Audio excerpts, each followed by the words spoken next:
I don't know if this is possible, but can I give her a hug, please? Please? So you guys saw that.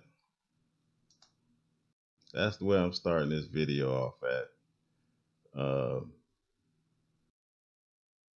With Botham Jean's brother asking for a hug. But let me say this first. Before this trial even started, or shortly after, I didn't want to express my feelings through words. I didn't want to like everyone else was saying how the outcome of the trial was going to be. I didn't want to do that because I felt in my heart of hearts that Botham was not going to get justice in Satan's system of things anyway, and that's the same thing that I shared with my wife. Everyone else was um, calling out numbers and stuff like that, speculating on how much time Amber Geiger was going to get. Some was high, some was low, but mostly high, middle, 30, 40 years. I already knew that if she even got convicted, first of all, because it was a high probability that she wouldn't be convicted. So even if she had gotten convicted, I felt that in this system, there is no man of color who's going to get the proper justice um, that they should. And it's been that way throughout history from the time we landed in this country or were brought to this country by force. So anyway, let's go a little further into this video. And I want to show you guys something else. Now, watch this right here.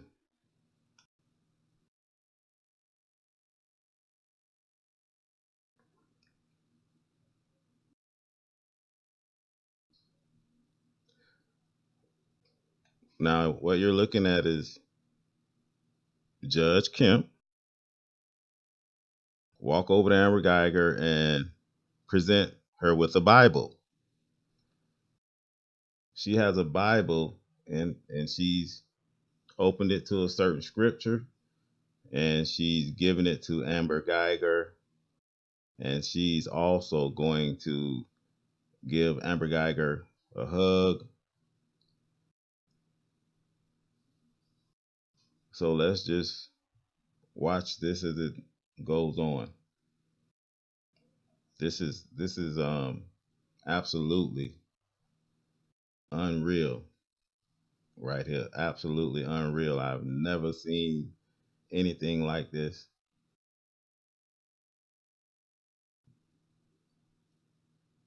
I've never seen a judge do this sort of thing to a convicted murderer. And I'll guarantee you that Judge Kemp has never walked up to a convicted person of color, convicted of murder, and did these gestures to them. Gave them a Bible, gave them a hug, cried for them, um, told them if they need anything, just get in touch with us. One day we're going to learn to love each other as a people. And I'm speaking about my people. I'm not talking about any other people. I'm talking about the seed of Israel. One day we're going to learn to love each other. Look at this. Look look at this.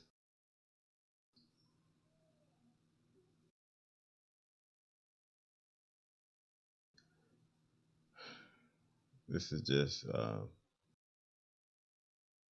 this is just sad. Like totally sad.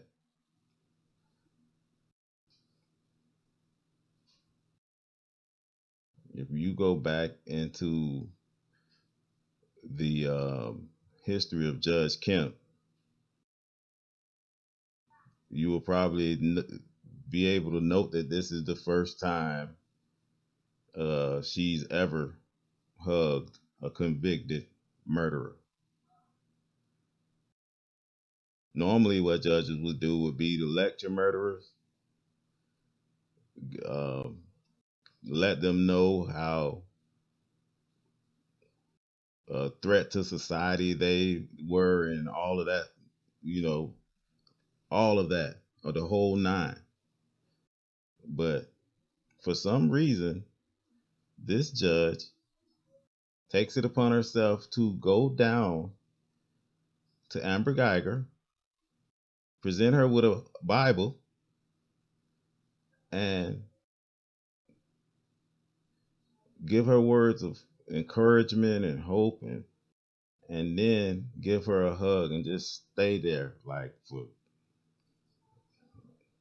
look at that. That is unbelievable. That is unbelievable. I'm gonna stop it right there, guys. That is unbelievable. Now I want y'all to check this out. I don't want to even hear this. Now I want y'all to watch this.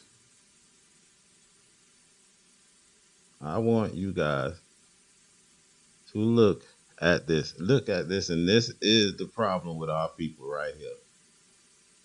Now this lady it's already clear that she murdered somebody. She murdered a brother that was in his own home, doing absolutely nothing but eating a bowl of ice cream and watching his television and on his laptop. Look at this. This is the biggest. I'm gonna watch it again. That you need to watch again. This is the biggest, most one of the most egregious levels of cooning that I've seen in my life. This is one of the biggest. This is the top. This is the top three right here. If we loved each other like that, if we loved each other like that, we would be so far ahead of everybody else. It'll be unreal.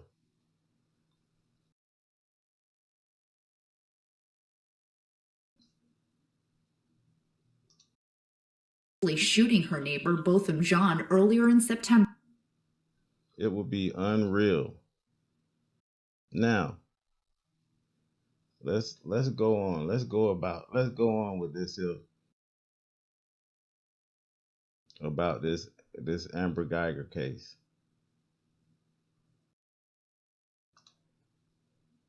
Now we've seen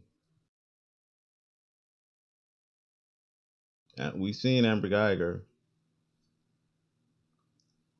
with more than enough evidence to put her away for almost for the rest of her life, because she could have got and should have got a lot of time.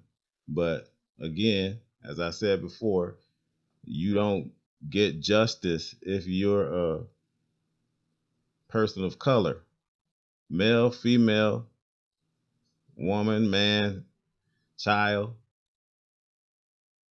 You don't get justice if you're a person of color.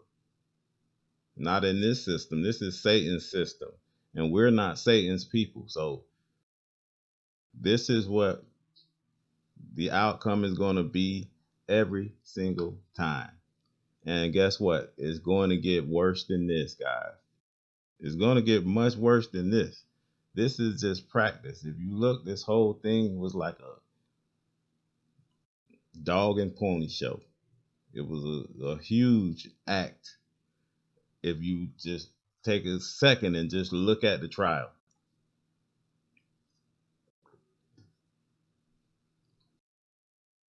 Now I'm going to show you something about Amber Geiger during this trial. Now, this was somebody that said they meant to kill. They intended to kill. Now, watch this. Watch this right here.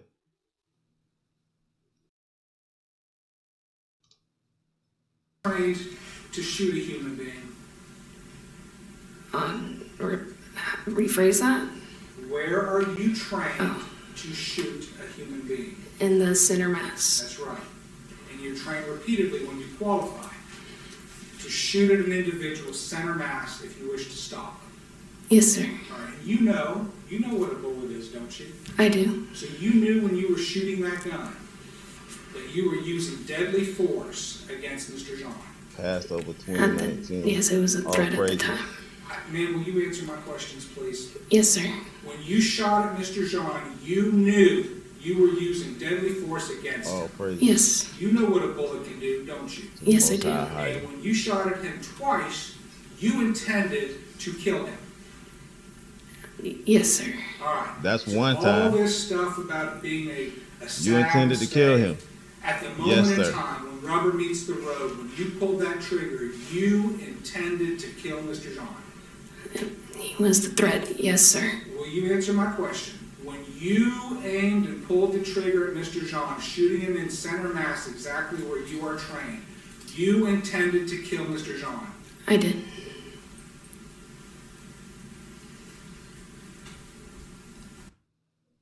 You heard it. What did she say? I did. There's no denying what she just said. She said, I did. Now, this after she's shot this man, and he's pretty much dead already, because she didn't render any type of aid. She said she did some chest massages and some sternum rubs, but had she done that, Botham was bleeding from the chest, from a chest wound. So had she done that, she would have had blood either on her hands, on her uniform, or both. So Amber Geiger lied so much on this stand, guys, but they're trained to lie. And they're trained to, when they practice training with the dogs, with the shootings, the use of deadly force, they practice on people of color. Like when the dummies they use colored dummies. They don't use white dummies or white mannequins. They use colored ones. That's why the dogs are so quick to go after a colored person, a person of color, when they see him. They don't do that with the white guys or the so-called white. But anyway, back to the topic at hand here. Now, after she shot this guy, she's going outside and she's greeted by a crowd of her friends. They're consoling her, hugging her. They've come to her aid and comfort. And then once she gets in this car, the officer Valentine or Time, she asks should she keep her camera rolling. And the first thing they do is try to cover it up. Make sure you don't say anything that's going to incriminate you. You can keep it rolling, but don't say anything. So that's clearly covering up something. When you tell somebody you can keep it rolling, but don't say anything. But I'm going to show you what happened as they rolled Botham's dying body beside her patrol car, rolling him to the EMS, the paramedic truck.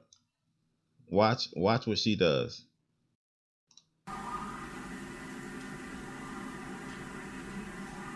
Did you see that, Miss Geiger? No, I did not. What happened just outside your window? Let me play it again. Yes, please.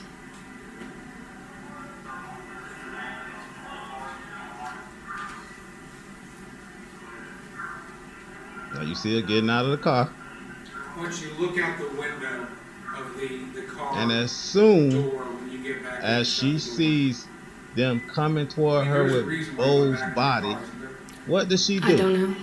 Okay, look She what's go happening right just to back the left outside that window and as you hop get in the up, shop door. hop back in the car, get in, Does that refresh your and close the recollection of what door. was happening just outside your door? No. That's them carrying the dying body of Botham Jean right past the car. Isn't that the truth? Yes, sir. Okay. And what made you get in the car was them bringing the body down and walking right past you. Isn't that right? Yes, sir. All right. Did- And she admitted it. Mr. Jean was And lying on she's a stretcher admitting being it. carried by paramedics, right? Yes, sir. You can see what you've done.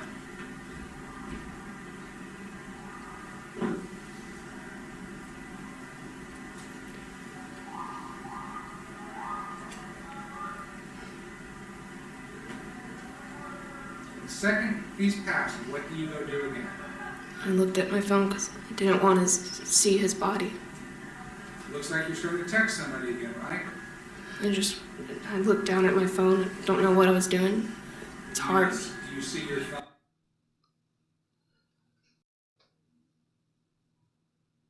As they rolled the man that you were so concerned about, safety and life, and you felt so bad about killing him is what you were saying. You wish you would have you don't deserve to be free and all of that. You wish it wouldn't have never happened and all of this. As they rolled his dying body past your patrol car, instead of you being out there with him trying to help save his life, you immediately walked back to your car purposely, got back in the car, and as his body was being rolled past, you looked the other way. And then on top of that, you start thumbing through your phone.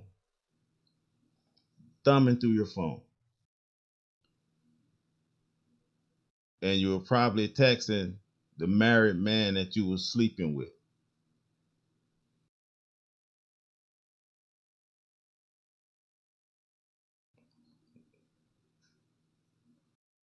I'm gonna just tell y'all how I feel about it. She probably was texting the married man she was sleeping with. And let me tell y'all a little bit about him too.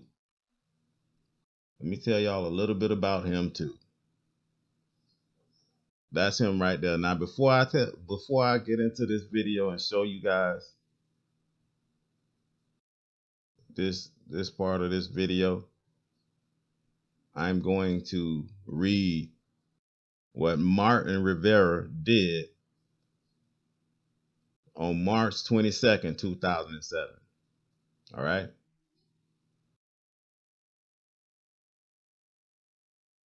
On March 22nd, 2007, y'all can see it. Rivera shot 20-year-old Brandon Washington outside a Pleasant Grove convenience store where the man was eating an allegedly stolen candy bar. Do y'all hear me talking? To y'all?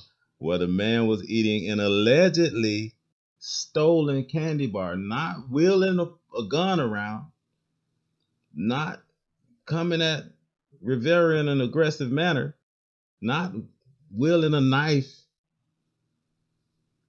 eating a candy bar. Now, I want you guys to watch what happened, what Rivera did to this man. And now I'm about to play this video. Just watch what he did to this young man, 20-year-old Brandon Washington.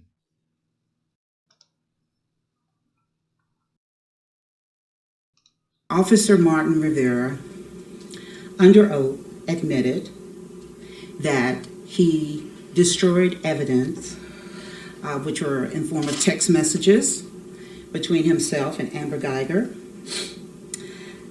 under oath.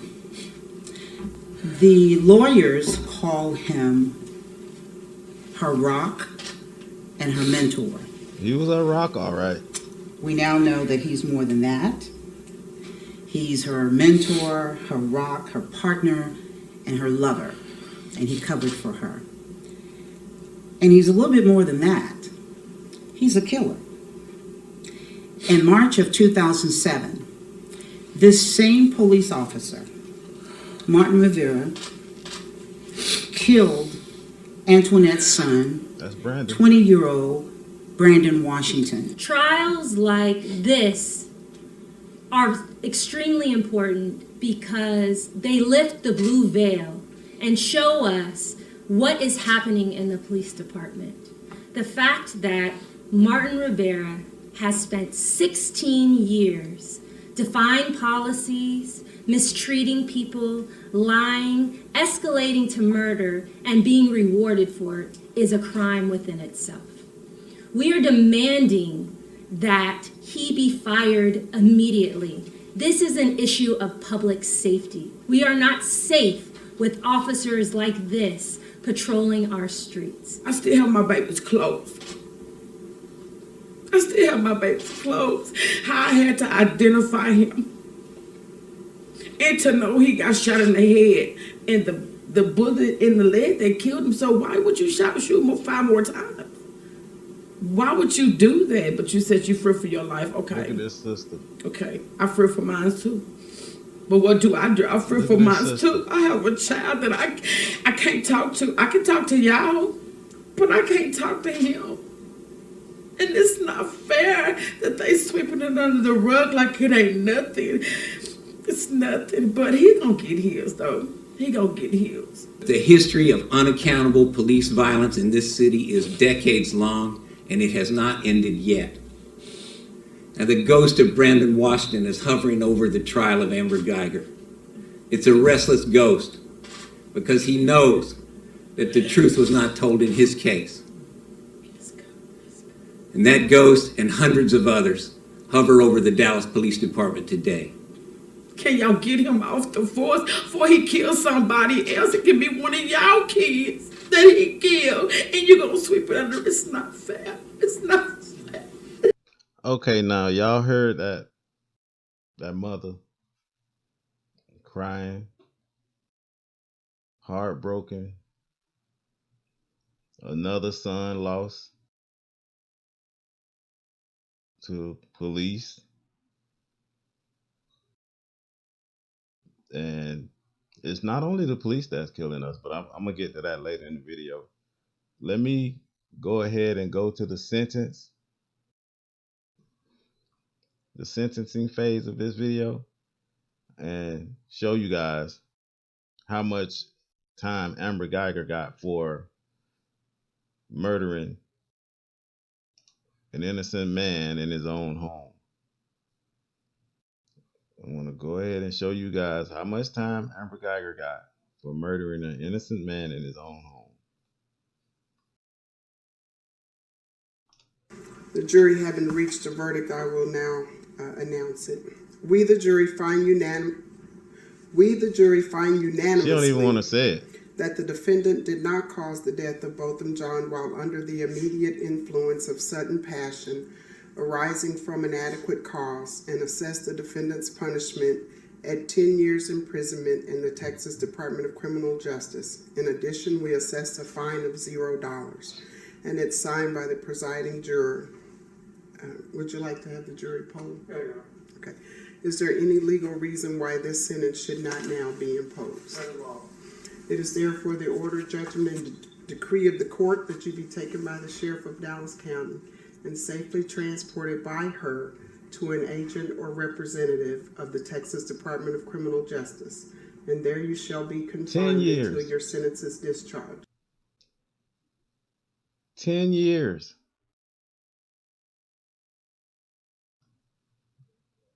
For murder. Cold-blooded murder. Now y'all check something out. I have cousins that's in prison right now, never killed anyone. Never was a kingpin or nothing or anything like that. And they're in there for decades. Decades. And she's sitting here, done murdered somebody in their own home, and she got 10 years. Like I said, in Satan's system of things, we will never get equal justice. Never. But I digress. I'm going to keep going with the video, and I'm going to show you another part of this video where a guy ended up with more time under different circumstances, where he only fired one shot under the guise of protecting his partner. Amber Geiger fired 2 shots going into someone else's home and got 10 years, and this guy got more time. What's the difference between them? Both of them are police officers. The difference is Amber Geiger is a Gentile and the other police officer is a man of color. I'm going to show you this video right now. The primary concern of the juror. Now, y'all seen how that judge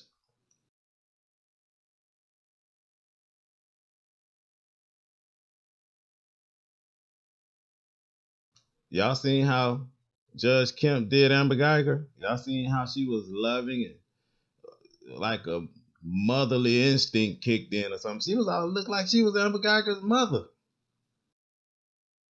I mean, she went over there and hugged her. Now, I'm going to show you the difference between one judge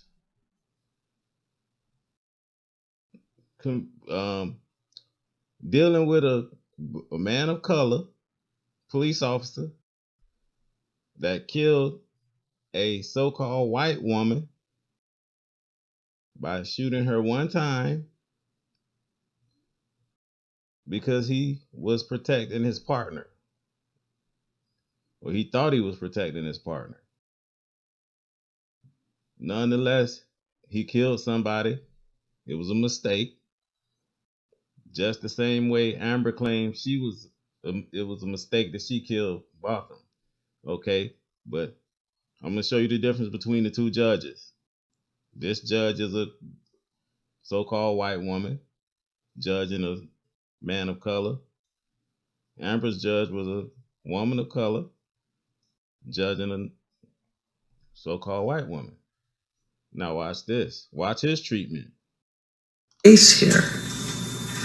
Mr. Noor testified that he saw Ms. Ruschek, noticed the color of her hair and her pajama top, saw her right arm raised, aimed his weapon across his partner, and shot her.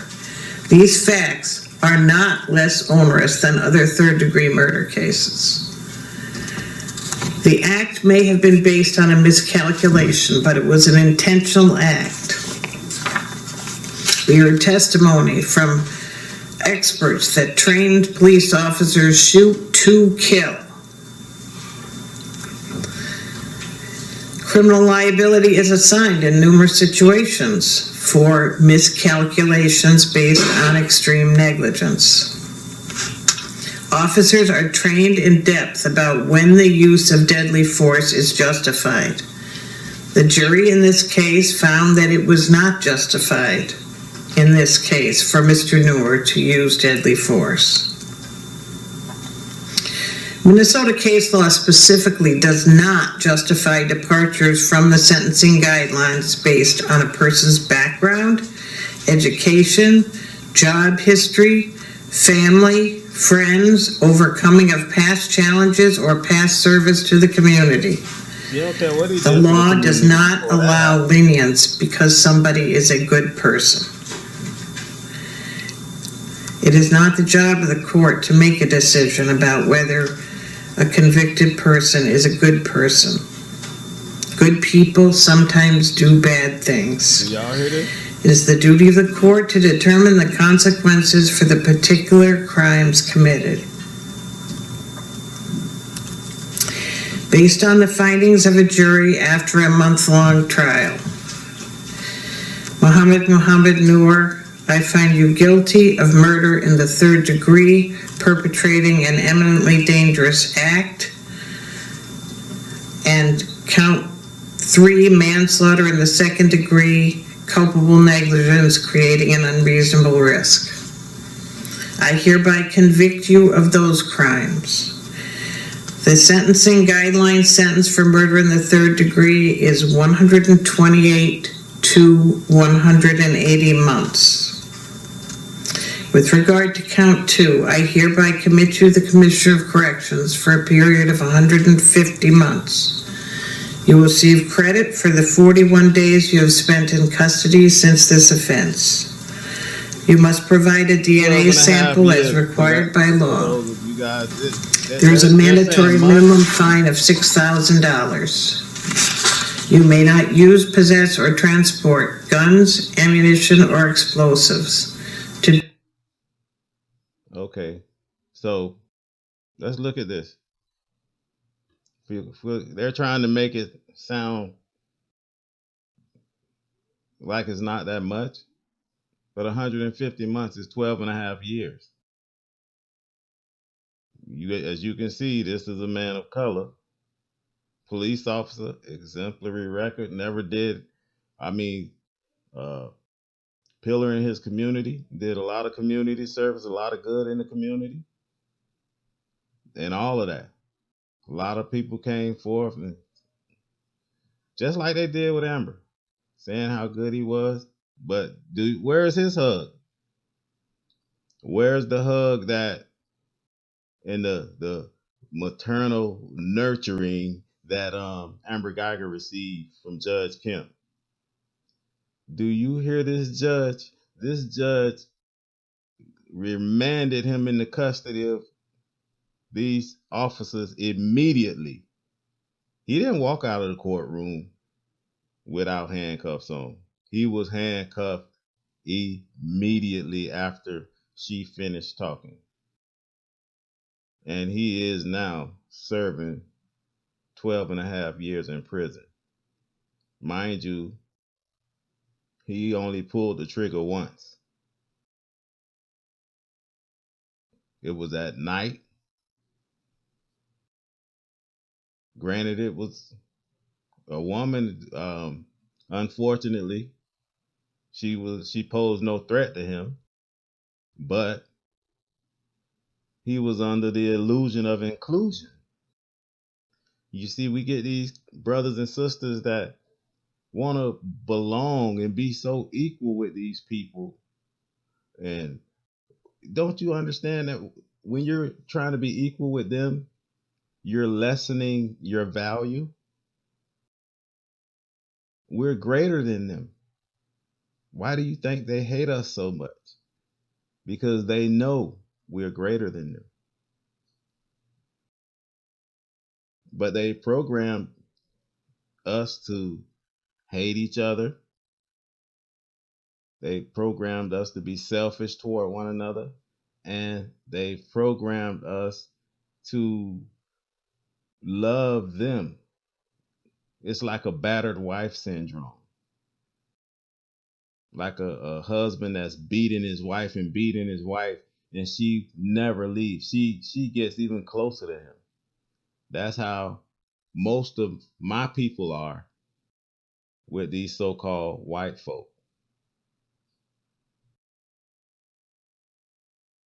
And trust me, it's done by design. It's not a mistake. This was all done by design. So let's continue, shall we? Now, I'm going to play Brandon's his whole statement that he made. And if I would have been Brandon's dad, when we would have got out of the sight of the cops and all of that, Brandon would have got dealt with. I don't care if he 18, I don't care what he was. If I was Brandon's dad, when we would have got outside of the public and got one-on-one somewhere, Brandon would have got dealt with. Brandon would have got hands. Trust me. Because you're disrespecting. I'm gonna play the whole video right quick, and then I'll go further into the discussion. Let's hear this. I don't want to say twice or for the 100th time what you've or how much you've taken from us. I think you know that. But I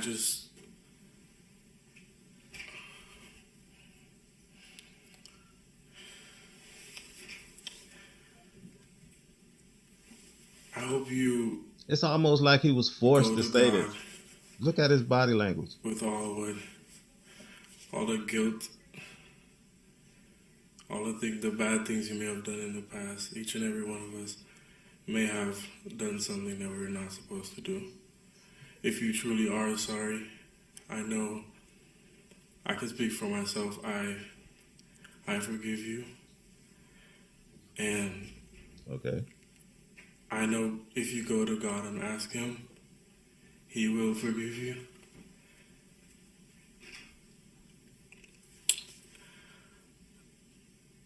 And I don't think anyone could say it. Again, I'm speaking for myself, not even behalf of my family. But I love you just like anyone else. And I'm not gonna say I hope you rot and die just like my brother did, but I personally want the best for you. Okay, I gotta stop right there.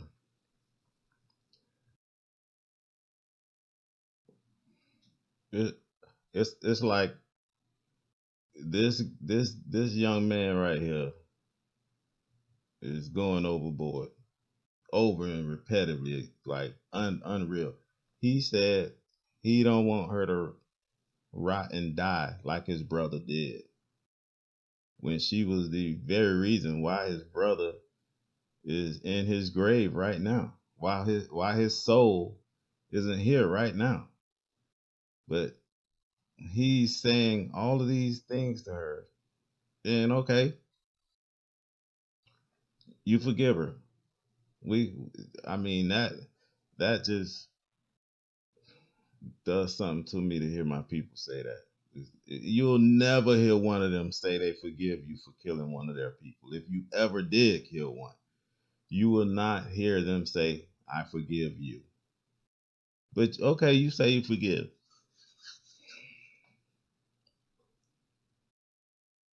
The Bible says, eye for an eye, tooth for a tooth.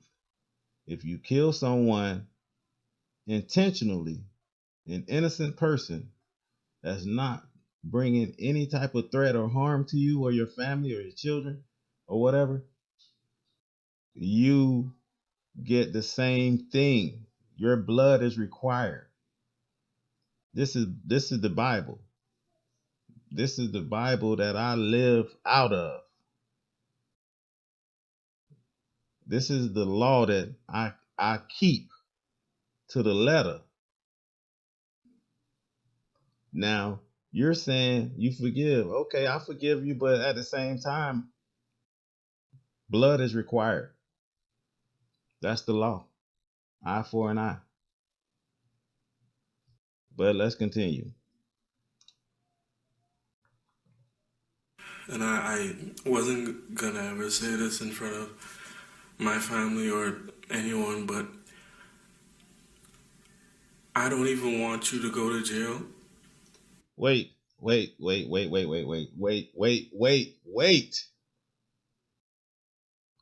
Did this man just say, I don't want you to go to jail?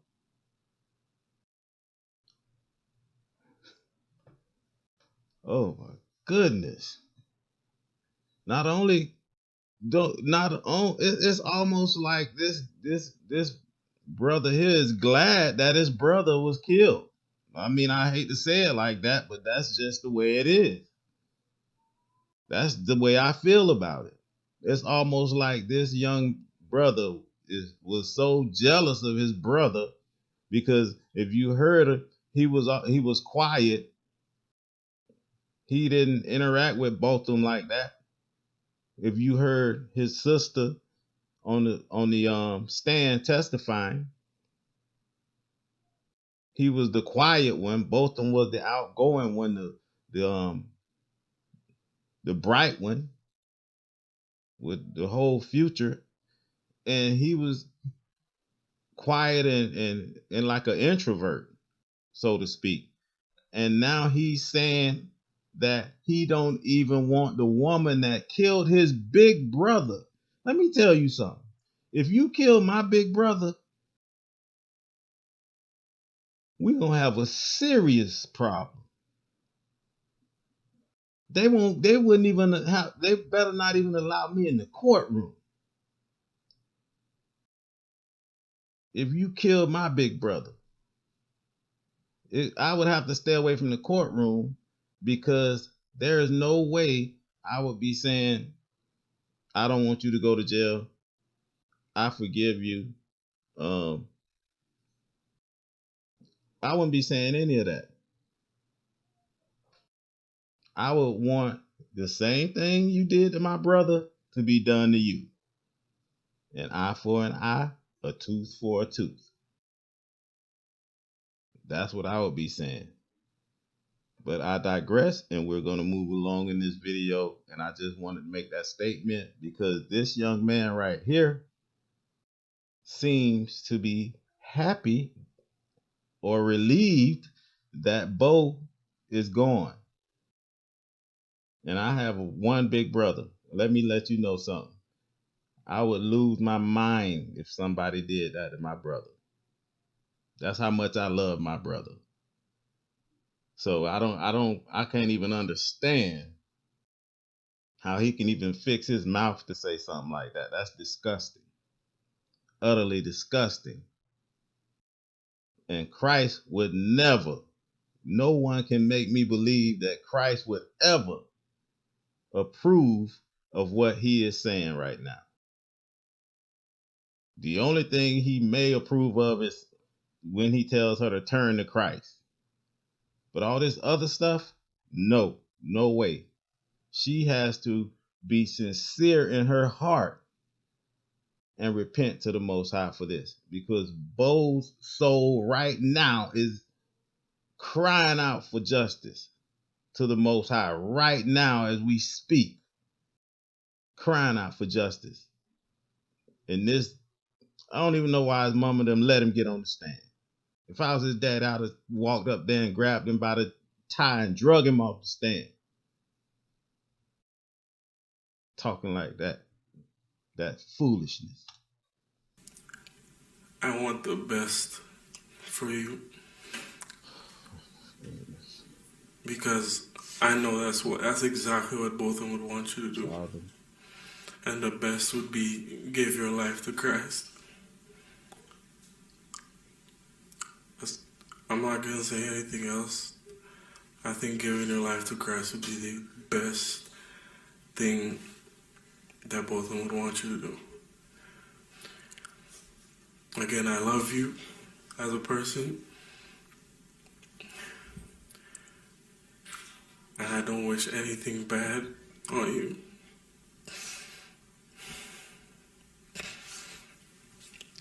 I don't know if this is possible, but can I give her a hug, please? Please?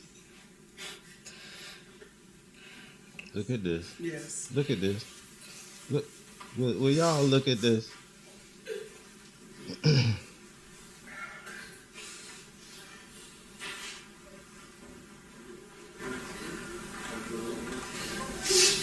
This the lady that killed your brother, your only brother. I got 4 or 5 brothers, but she killed your only brother, your big brother, the one that's gonna teach you the things that young men say. Oh, listen to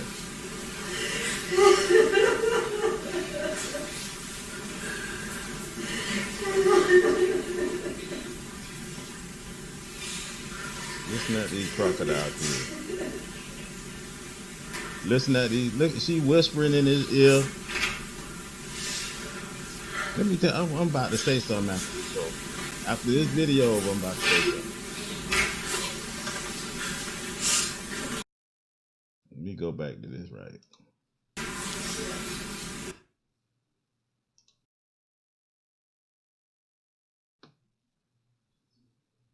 Now, y'all heard all the stuff this man done said, right?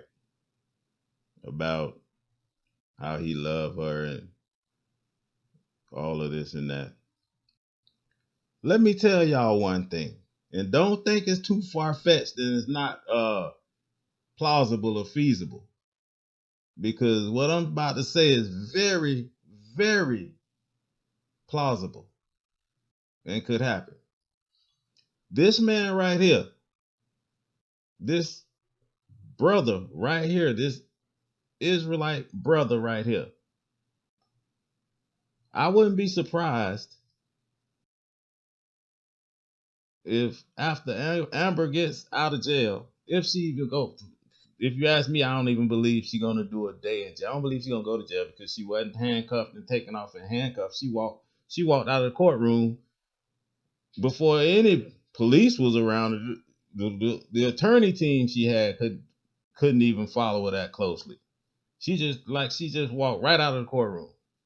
But I'm gonna say this: I don't even believe she gonna go to jail. I believe all this is a show. I think they may take her and have her put on one of those jumpsuits, take a picture of her, let her go on about her business, and have put her picture up on that website. So whenever somebody want to see, inmate search or whatever, her picture will pop up saying she got 10 years. But let me get back to this. This man right here, this young brother, I believe, and it's very plausible that this can happen, that when Amber Geiger gets out of jail, because she only got 10 years, and in Texas, all you have to do is half your time, and you can be out. So she can be out in 5 years, even if she ever goes. This brother right here will get right with this same woman right here that killed his brother and start laying with this Edomite, sleeping with her, may end up marrying her. And don't tell me it ain't possible, because we've seen stranger things happen. So trust me, don't doubt it. Mark my words now. I ain't saying it's gonna happen, but the way this went on, tell me it ain't possible. Now, all this hugging and stuff on this lady. The judge hugging on her. He hugging on her.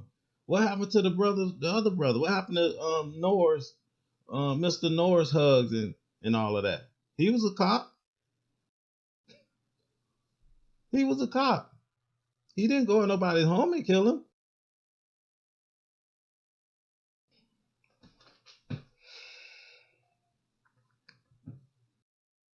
But anyway, that's what we get.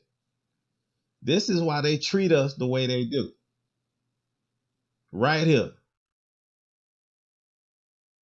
And to come to think that we're in this predicament, in this situation, under this curse, for this reason right here that you're looking at on the screen. The Most High told us not to even associate with them. Don't even associate with the Gentiles, because they will turn you to their ways. Don't marry their daughter. Don't give your sons to their daughters, and don't give your daughters to their sons. This is law from the Most High. These are commandments from the Most High. And he's stated plainly, if you do these things, I am going to deal with you. I will make you forget who you even are. And we were very powerful people. Very powerful. But we had to go into the ways of the Gentile. We had to see what their lives and their ways were all about. When we had the Most High power that chose us as his people, and we chose him as our God. What more do you want? Like, what more do you want? You can't get any higher than the Most High. And he chose us. Man, this burned me up. This burns me up. Because I know this is the very reason we're under the curse. I know this is the very reason we was bought here by ship and made bondmen and bondwomen. The curse of Deuteronomy.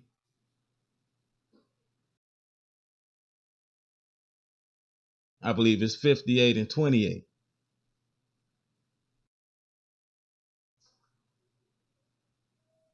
This is why we're under this curse. And you wonder why we still getting killed. Do you think these people love us? And I'm not saying all of them are like this, because they aren't. Not all of them are evil like this, but a lot of them, the majority of them are.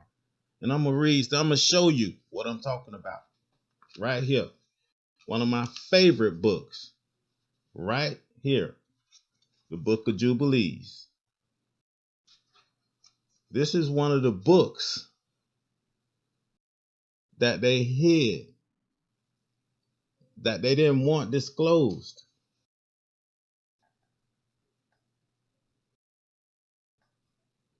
The Book of Jubilees, chapter 23, verse 23 through, I believe, 25. And I'm going to read it for y'all, because this is what happened when you go into the ways of the Gentiles. I'm going to read this for you guys.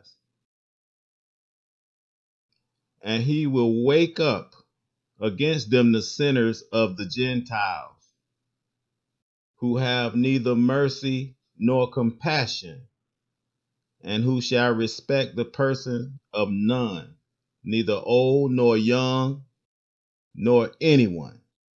For they are more wicked and strong to do evil than all the children of men. There it is right here. They are more wicked and strong to do evil than all the children of men. That means than anyone on earth.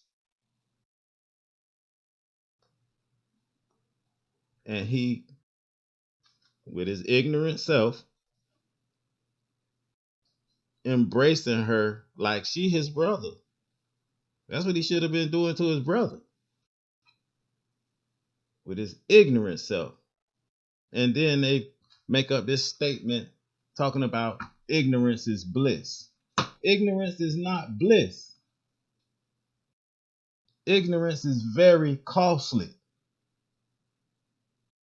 Ignorance can cost you your life. Ignorance can cost you your soul. Ignorance is not bliss at all. But I digress again. Now, I'm going to go into the next video and show you how he should have been acting. Because this is his big brother, his only brother. Now I'm going to show you how he should have been acting.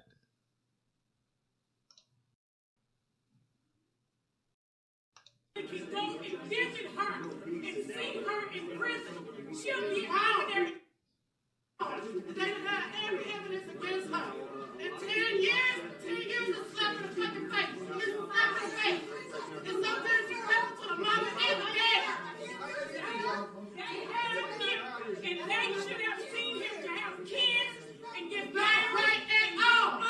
But no, the police, because they got a badge on, they can get this.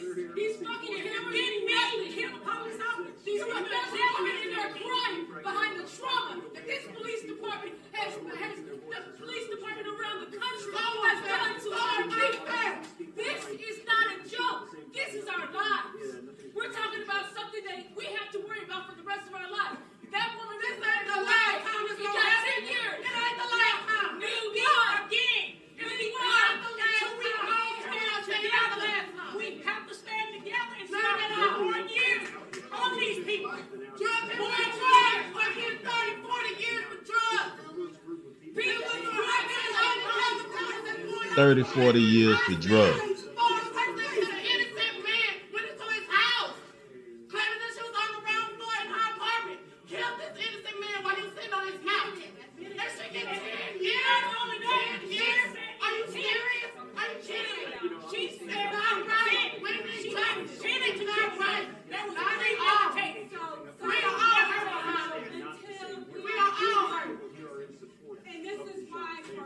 That's how his brother should have been acting.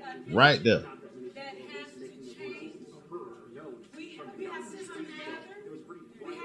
I don't even want to see no more. That's how his brother should have been acting. Just like these people. These people acting like they the family members. Like they're the Botham's family. More than his brother is. Now, I'm going to show you guys why I feel like this is a dog and pony show. It's just for show. Because, for one, they claim that they couldn't get all the text messages out of her phone. Her and Rivera deleted messages out of the phone 1 or 2 days after the incident happened. After the murder happened, they deleted the messages out of their phones, and they couldn't retrieve all the messages. They could only retrieve a few messages. I'm going to show you why I don't believe that, because they were able to go back and get messages from all the way back a whole year earlier from her phone. And let me tell you something. When you delete things on over the internet, they never really are deleted. They can be found and pulled right back up again. So that is hogwash that they couldn't find those messages. Those messages, they probably had them, but they were so damning that they just couldn't allow them to be shown, or they would have had to give her more time for how egregious those messages were. But I'm going to show you also another thing about why this is a show, because she actually left the apartment complex and came back in behind this brother right here that you see on the screen. She left the complex, came back in behind him. Now, if they have video of you coming back in behind this brother when they saw you come in the first time, at around 9:46 or something like that. And then you're going to see testimony right here where this brother came in about 9:53 and she came right back in behind him again. How can they not have video of her leaving again? You see what I'm saying? How did she get outside the gate again? When she says she just parked and used her phone or whatever she did. How did she end up back in the gate again and on the 4th floor again? And I'm gonna tell you my theory on what I believe took place. And I don't care who don't like it. I don't care who feel any type of way about it. Let me play this video right here, right now, and let you hear what this brother says to this lawyer right here, this state attorney. Prosecuting attorney. Is that going to be your truck coming through the carport and then into the parking garage at your complex? Yes. Okay. And the timestamp on the particular photograph shows 9:50 for the carport and almost 9:51 for garage entry into the actual garage, the gated portion of the garage. Is that accurate? Yes. Okay.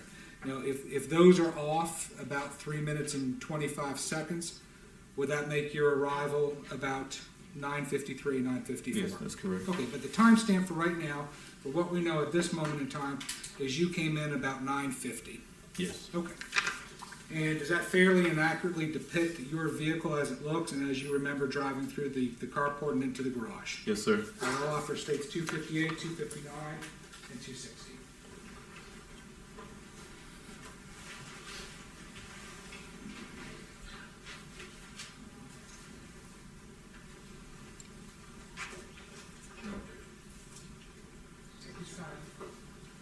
Is there an objection? No objection. I'm sorry, I didn't hear you. Very good. Now you're about to see what I'm talking about. No published judge. Yes. So 258.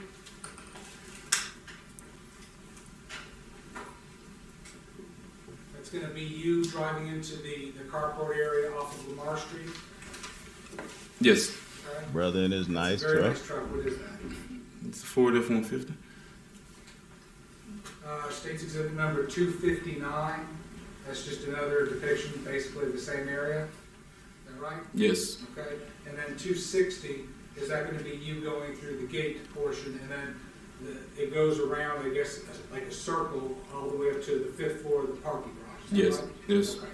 So again, for right now, this is either going to be 2150, or if this is off about 3.5 minutes, 2153, 2154, sometime in that area, right? Yes. Okay. So if a vehicle had come in at 9:46 p.m., that would have been before you arrived. Is that correct? Yes, you are correct. Okay. All right. We'll pick that one up later. When you pulled into the parking garage, what did you do? I drove to my floor and parked on the floor. Okay. And what floor did you park on? On the 4th floor. You remember where you parked on the 4th floor? Right by that one entrance you showed, right where I parked right by my doorway. So there's an entryway, and it leads kind of directly to the apartment. So basically the closest parking spot to my apartment. Okay. What did you do after you parked? I sat there, got my stuff together, and then eventually got out. All right. And when you got out, were you then walking towards the doorway that leads to the complex portion here towards? There's a railway line back here, isn't there? Yes. Okay. So after parking, did you park in this general area right there? Yes. Okay. You walk through the entrance here into your apartment. Yes, sir. Do you have a balcony that has an open door, or you can open the door to the courtyard? Yes. Okay. All right, so as you were walking there, or as you were getting out of your truck, did you see anything that was a little bit out of the ordinary to you? I noticed an officer, and I hadn't seen an officer on my floor. Okay. Before you actually noticed it was an officer, did you notice a vehicle that kind of brought itself to your attention? Yes, it was a white truck. Okay, like a pickup truck? Yes. And what was it about the truck that made you pay attention to it? because it was going fast around the corner and driving a big truck. I used to slow down, but they were driving fast, so it kind of caught my eye. Okay, so it was just something that So was. she was eager to get up there. So you paid attention to it. Yes, sir. All right, did you give it much thought? She had At her that mind time, made no. up. Okay, so you see a white truck coming around the corner. Was it coming around the corner to park on the level 4 at the same place as you were? Yes. All right, did the vehicle park, do you recall? Yes, it did. Okay, anything unusual about the parking, or did you not notice that? I mean, back then, Hold on 1 second, you may have something to talk about. Whose phone is it? Was it Joe? Can I proceed, Judge? Yes, please. So, you saw the vehicle come up, did you pay any mind to the parking of it, or were you just moving along to your apartment at that I point? mean, I was really just moving along. I mean, I just noticed it pull in and back in. That's really it. Okay, the vehicle backed in? Yes, sir. Okay. Did it back in kind of more towards the main entrance? Yes. Or the entrance by the elevator? Yes. Okay. Did you see the person who got out of that white pickup truck? Yes. Was it a male or a female? Female. Okay, and was that person dressed like a police officer? Yes. All right, did that stand out to you? Yes, it did. Cause I mean, it just caught my eye because I hadn't seen it, so obviously it would catch my eye. Okay, so again, it's something different. Yes. That because of the difference, you made note of it. Yes. All right. Incidentally, this was September 6th. School's in session, right? Yes, it was. What time do you go to work in the mornings?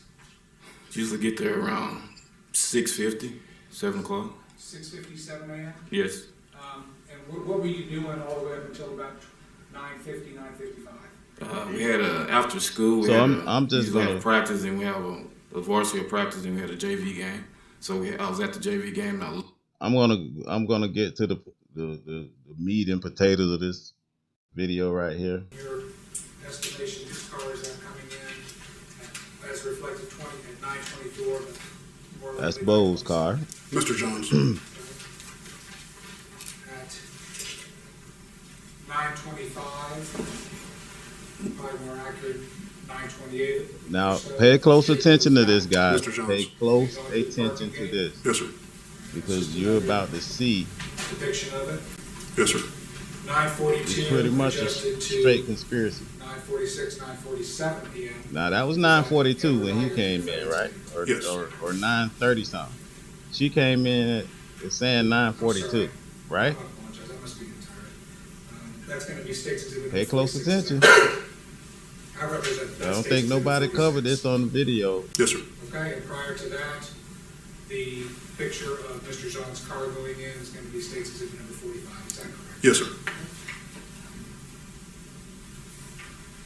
State's Exhibit number 48, does that show the white pickup truck That's her truck. going into the gated part? Yes, sir. That's Have you Geiger's actually truck seen right the there. video? Yes, I have. Okay, can you explain to the jury why Amber Geiger, the defendant's pickup truck, is able to go through there, but yet it's not recorded on the garage access report? Yes, the gate had already been opened by somebody else, either through walking through an open gate or a vehicle leaving or going in. And there's a delay in the gate closing between traffic going through it. And I believe she just drove through an open gate instead of having to stop, use her key fob, and go through that way. Okay, so I'm going to come back to State's Exhibit number 48, but I wanted to show you what's already in evidence as State's Exhibit number 260. If this particular vehicle belonged to a gentleman named Ronald Jones, who saw Amber Geiger pull in and park, she came in behind him and pulled in and parked. And this was 7 minutes after she entered the parking garage, he enters the parking garage. Would that also again be indicative that at some point she pulled off after entering the parking garage and before she parked on the 4th floor? I believe so. So you even hear the police officer saying that the time is right and everything.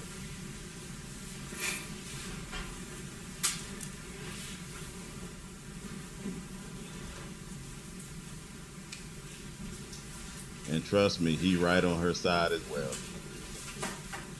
This Texas Ranger here. State's Exhibit number 50, which is just going to be the video from which these still shots were derived, showing the entrance of the vehicle contained in State's Exhibits. I believe it's 42 through 49.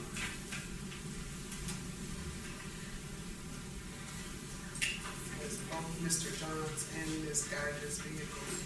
Yes. Is it just limited to that? Yes. No objection to that. It's admitted. On the understanding, it's limited to those events that were just described. Okay, I'll go ahead and establish objection. So Thank you. It's admitted. Straight up show.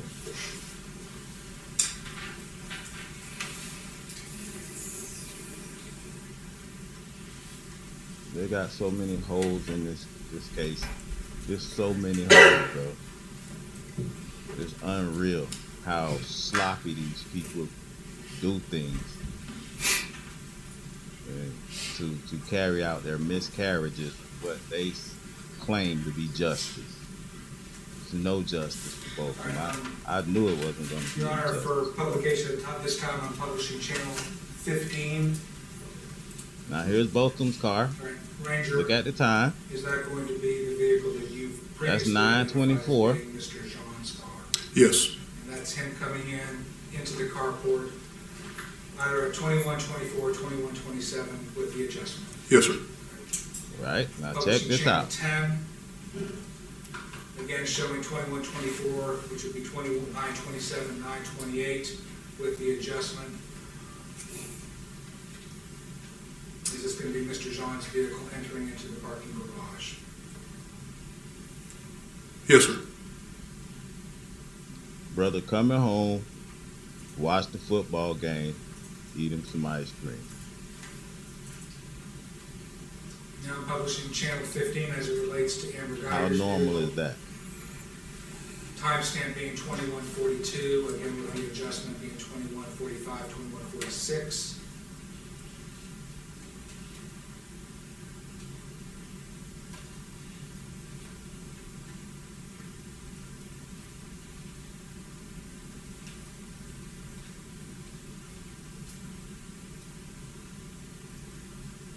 There she come. There she go right here. She just went by. Yes, sir. Y'all saw the time, 21:42, right? And then the Channel 15 part She of the go Channel right 10 around to the aspect of garage. that same thing, showing her eventual entry into the parking garage through the gates.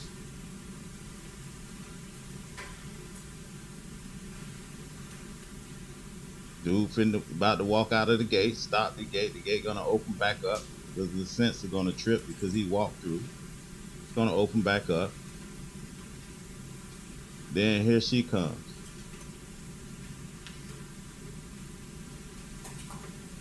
Right after this buddy walk in.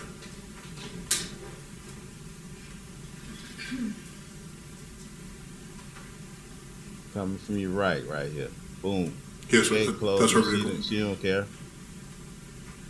She coming right in. She got something on her mind already.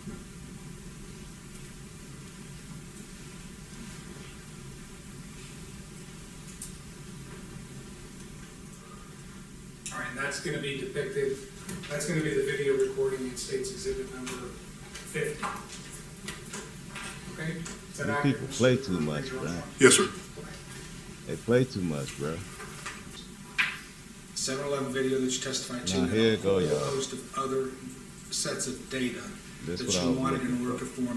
This is how you will know that this is a big show, conspiracy, like whatever you want to call it. It's a show to me. It's all a game to them. Because this is going to show you clearly that Botham came home, followed by Amber Geiger, and then he left again. I mean, she left again at some point between 9:40 something and 9:50 something. It's like she drove around the corner. I'm gonna explain it at the end. And they're trying not to allow this to take place because it's just blatant. It's blatant, and I'm gonna expose it because nobody else is Out of all the videos I seen on YouTube, I didn't see anybody else expose it. So I'm gonna expose it.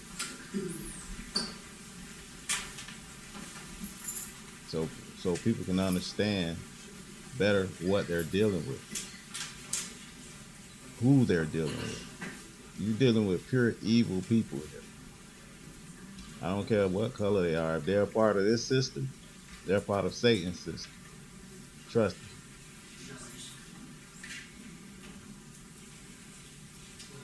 This government, all of these worldwide governments are run by Satan, the ruler of this world at this time. Believe me when I tell you.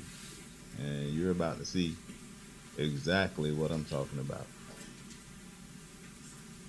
I just want to get right to it. I don't know why it's taking. I want to get right to it. Would you go ahead and take me and the jury through the data compilation showing the events of Mr. John and the defendant on September the 6th, 2018? Between 5:55 and 6:12, defendant and Martin send multiple texts and MMS to each other. We already know what she was. I'm familiar with what a text is. She was messing with a married man, so. Multimedia message, and that's if you send a picture, or in this case, if there are multiple persons in a group text, then it could be, it will be an MMS. It can just be text, it doesn't have to be a picture if there are multiple persons. And that's correct. What is the next item? At 8:47 p.m., Botham Sean leaves his home. We have a door event and car data supporting that. Okay. So Mr. John has come home at about 4:56 in the afternoon, and he's now, at least according to the data, his vehicle is back in motion, and there's a door event which shows that he left and locked, presumably he left and locked his door. Now we're at 5. No, at 8:47. Yes, at 8:47 he has exited his home and is in his car. Okay. And then, all right, what's next? So this is probably at the 9:14, Martin Rivera sends a Snapchat to the defendant. I'm going to stop right there for a second. This is probably the time that Botham left to go pick up his prescription from CVS and some ice cream and cookies or whatever. This is probably that time when he left his home at 8:47. Ran out to get his prescription because he had his wisdom tooth pulled. And that was the first day that he could eat ice cream again. So that's that time. But let's continue on. Let's start that again. Okay, again, same, okay. And then, all right, what's next? At 9:14, Martin Rivera sends a Snapchat to the defendant. Okay, again, same line of question. Were we able to recover what that particular image was? We were not. All right. Probably a meat stick. At 9:17, the defendant arrives at the Southeast substation. All right. So after leaving the jail, the defendant and the remaining members of their CRT team went to their substation and arrived at approximately 9:17 p.m.? Yes. Okay, next. At 9:26, the defendant docks her body cam at the Southeast station. Okay, and then what happens after that?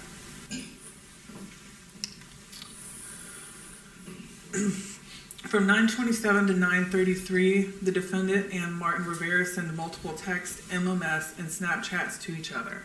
Okay, so that's going to be for a 6-minute block of time. There were several of all kinds of media interactions between the defendant and Mr. Rivera? That's correct. Okay, and then what happened at 9:29? At 9:29, the defendant sends a Snapchat response, "Wanna touch." Okay, and then? At 9:33, the defendant sends a text message, "Barely walking out." Okay, And these are to Martin Rivera. okay, and what happened next? At 9:27 and 9:28, we see Botham Sean arriving to Southside Flats on their digital video recorder. Okay, so Mr. John is arriving back to his apartment complex just a few minutes before the defendant is leaving the Southeast substation. Yes. Okay, what happened next? At 9:34, we had a door event at apartment 1478, Botham Sean's apartment. At 9:38:37, the defendant receives a phone call from her partner, Martin Rivera.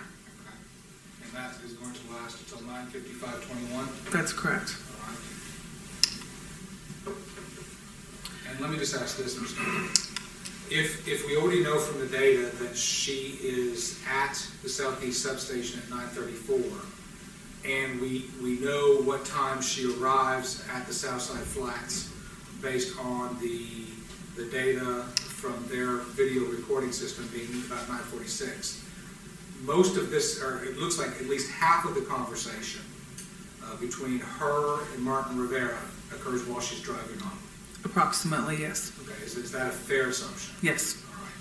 And then does that conversation, after she's entered into the parking garage, continue then for another 7-8 minutes? Yes. Okay. All right. All right, what happened next? At 9:53 and 9:54, we see Ronald Jones turning into the carport at Southside Flats on channel 15 and channel 10 of their digital video recorder. Okay.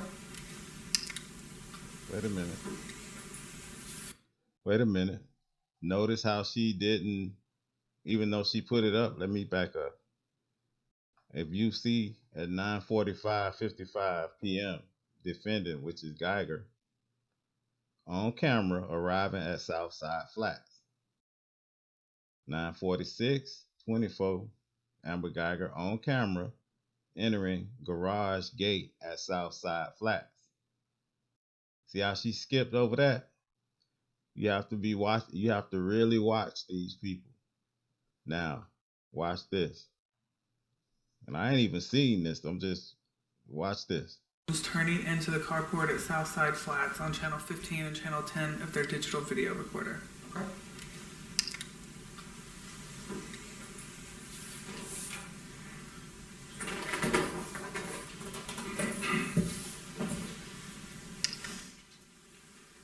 At 9:59, a 911 call is placed by the defendant. Okay, so sometime between 9:55:21 then and 9:59, I believe it's 06. Is that when the exact time when the call was made from? 9:59:10, I believe, is what the 911 call records show. Okay, so it's going to be in that 3 minutes and 40-some seconds.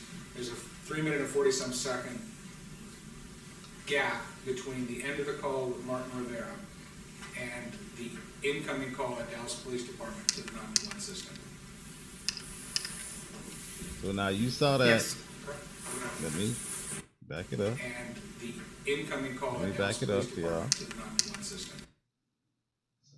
You saw that Ronald Jones came home and got into Southside carport at 9:54. And she followed him in. So that means she left and came back in. But you notice they're not showing any cameras, any camera footage of her leaving, but they have camera footage of her coming in. Why are they not showing that? These people are really sloppy with what they do. They're very sloppy. This goes way deeper than you can even imagine. Way deeper. But again, I digress. And he can put her on the stand as much as he wants. But that's what it is.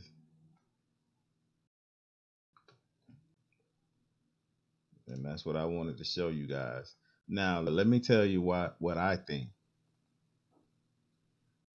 I believe that they were discussing, and this is how twisted I believe these people are. as you know, Martin Rivera already killed somebody. He shot the young man 5 or 6 times, once in the head. Already killed one. He got his so-called black man killed under his belt. He's her role model, her idol, her rock, her this, her everything. This harlot sleeping with a married man with children, and she knows it. But he's her everything. So what are they discussing on the way over there? Did she get cold feet the first time she came in? Did she really have to go over what she was going to do? Like, were they rehearsing what to do? Don't think that is far-fetched, people. Don't think that that's far-fetched.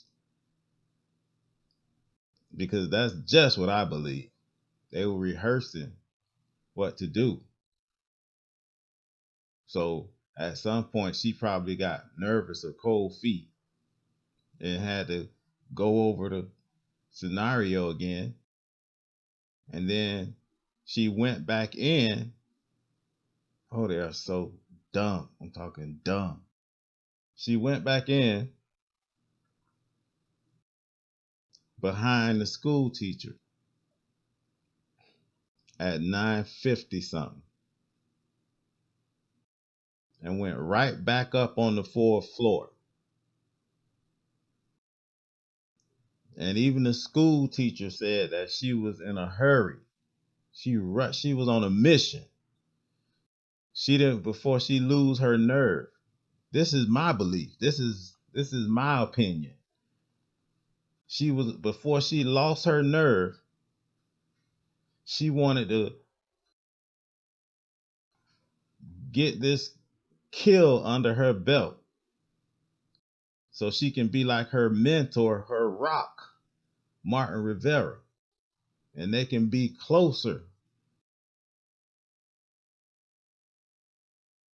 together because they'll both have killed young black men, so-called black men. That's what I believe. So she went there and she went right in, and I believe she turned on the lights as soon as she opened the door. Because that's second nature. If you come home and you know your apartment and you know it's dark enough, first thing you do is hit the lights. Especially if they're right by the door. That's the first thing. That's second nature. This case was so sloppy. But then again, she said she was tired. She was this, she was that. But at the same time, she was going to go drive all the way downtown Dallas to 24-hour fitness and work out. This is somebody that's tired now, and work out and then drive all the way back home. And from what I know, they live pretty far from downtown Dallas. But she was tired. She was out of it. You see who you dealing with? Edom. The sinners of Edom. They don't know how to tell the truth. Now this who this young brother hugging on. Check out these text messages. This who this young brother hugging on. Somebody that's so remorseful and so sorry for what she did. But check out these messages. Miss you too. Message sent to the defendant, when does this end? LOL. Outgoing message from the defendant, when MLK is dead, ... Oh wait, ... Incoming message says, ha. Outgoing message, geez, 2.5 hours on 3 hours of this.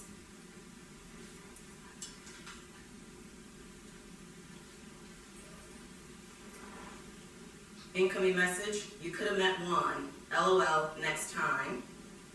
Incoming message, standing at Hardwood and MOK on opposite end.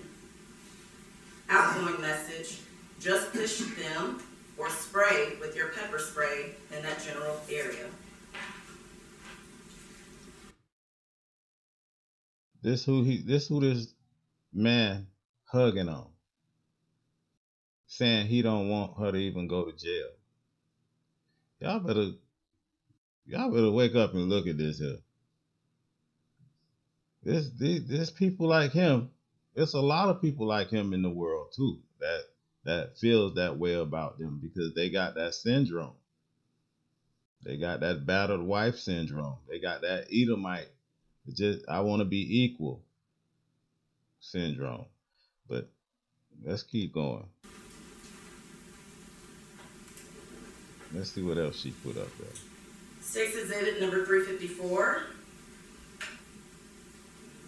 Again, an extraction report from the data from the defendant's cell phone. This is dated September 4th, 2018. Incoming message. Do you know what you need? A German Shepherd. Incoming message. I happen to have one for you. Incoming message. She's not very smart, but she'll love you. Outgoing message. LOL, is it your dog? Incoming message. No, it's your dog. Incoming message. Although she may be racist. Outgoing message. I wish I could have one, but not in this apartment. Smaller than my old one. Outgoing message. It's okay, I'm the same. Incoming message. LMAO. Outgoing message. I hate everything and everyone but y'all. Outgoing message. See how they feel? Ranger would be eaten alive. Incoming message. Haha, no you don't. See how they feel? She hates State everyone. Exhibit number 355.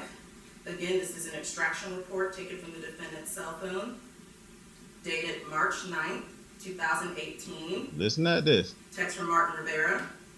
Incoming. Damn, I was at this area with 5 different black officers. Not racist, but damn. Whatever. Outgoing message. Not racist, but just have a different way of working, and it shows.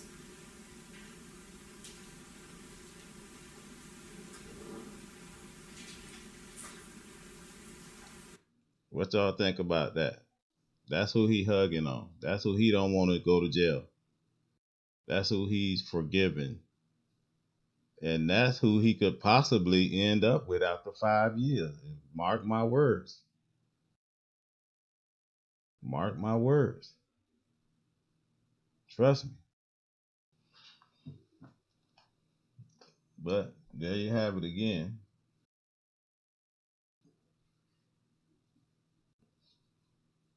So I digress, man. This is what it is. This is what we have to look forward to. And it's just getting started. This is the beginning of Jacob's troubles. This is it. Excuse me.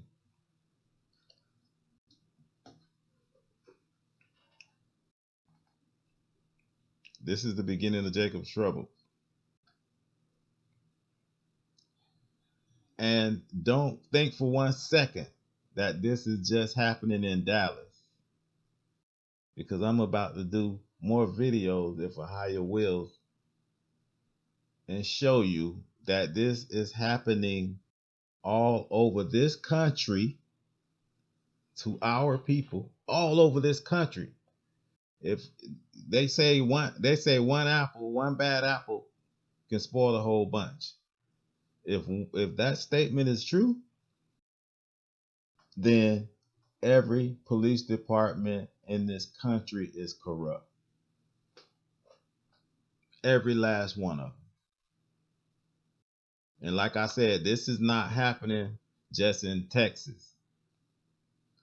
This is happening all over this country and all over the earth where our people are, where the curse took them. Trust me when I tell you that. So all those people that don't believe the Bible is real, a book that was written almost 2,000 years ago is real and is showing you Bible prophecy to this day. Everything that it said was going to happen is happening. You better wake up. You better wake up. Do you know that they're sending out memos? Excuse me. They're sending out memos that we have to have, going to have in 2020 a new like some type of national license, or you won't be able to drive and travel. This is happening, people. You better wake up. I pray that my people wake up even faster than they're awakening right now, because we are waking up. And they know it, and they can't stop it. So they're ramping up their efforts. They know it. They know that Christ is coming back before the appointed time. They know that. Just because you don't believe in the Bible don't mean they don't know the Bible. They know the Bible is true. They know it. And don't think for 1 minute that it's just the police that's doing this. Because the police are not the only sinners of the Gentiles. There are a few good police officers sprinkled in amongst a plethora of bad police officers. I mean a plethora of them. But don't think that the sinners of the Gentiles are just relegated to the police officers. They're all in every aspect of life. They're doctors, they're lawyers, they're regular civilians, stay at home people. They're caretakers. They're everywhere in this country and in the world. I'm telling you, people, I'm telling you right now, what the sinners of the Gentile, what the Gentile heathen sinner is getting ready to do to this world, according to the Bible, is going to make Hitler blush. It's enough to make Hitler blush what they're going to do. And I'm a believer of the Bible. So don't let them fool you. Don't be fooled by them. Like I said, not all the Gentiles are the sinners. We have many good Gentile brothers and sisters as a whole. But the majority of the Gentiles are the sinners of the Gentiles. The ones that's more strong, more wicked and strong to do evil than all the children of men. Those are the ones I'm talking about. So don't be fooled by that. All right? Don't let them fool you. Look at it right here. Plain as day. Look how they see us. Look at how they see us. Then maybe you'll start to see them for who they really are. All right? All over the place. All over the place. Look at them. Yeah. I'm going to end this video right here because it's really, really long. And I don't want to lose people's interest, even though it's really juicy information. But I'm going to leave it right here. And hey, one more time for the road. Like, share, subscribe, and don't ever, ever do this right here to someone that has taken the soul of your family member away from this earth. Don't ever do this right here. I don't know if this is possible, but can I give her a hug, please? Please? I'm literally about to cry right now. Yes. I'm literally about to cry. Like, share, subscribe. I'm out.